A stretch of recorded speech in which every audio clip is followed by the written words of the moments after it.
How did the Soviet Union colonize Wrangel Island? Have you ever wondered how a remote Arctic island became a part of a vast empire?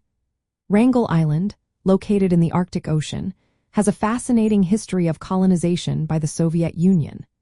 The story begins in the early 18th century when Russian explorers first noted the island. However, it was not until the 1820s that explorer Ferdinand Wrangel mapped the region, although he never set foot on the island itself. In the years that followed, Russian fur traders visited Wrangel Island, establishing early connections that would later support Soviet claims. A significant moment came in 1916 when an imperial Russian decree asserted sovereignty over Arctic lands, including Wrangel Island. This decree laid the groundwork for future claims and actions. Fast forward to the early 1920s, when Canada attempted to colonize Wrangel Island by sending Inuit settlers. Unfortunately, this effort ended in failure due to starvation. In response to Canada's claim in 1920, the Soviet Union acted swiftly.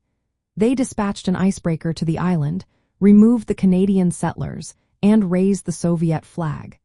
This bold move effectively ended the dispute over the island.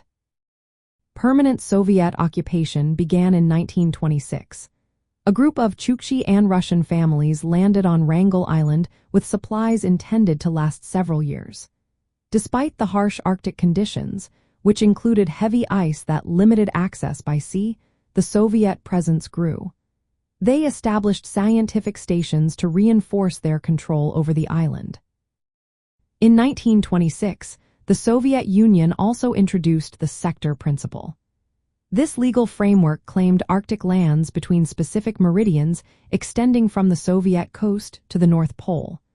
This principle further solidified Soviet sovereignty over Wrangel Island and other Arctic territories.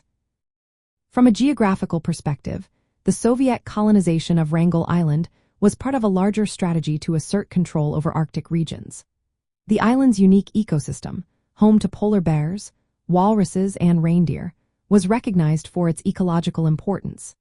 Under Soviet administration, these species received protection, highlighting an early awareness of the need to preserve fragile polar environments while maintaining a geopolitical presence in the Arctic.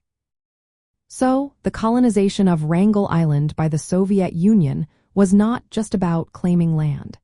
It involved a mix of historical assertions, strategic actions, and a commitment to scientific exploration. This fascinating chapter in Arctic geography illustrates the complex interplay between nature and human ambition in one of the world's most remote regions.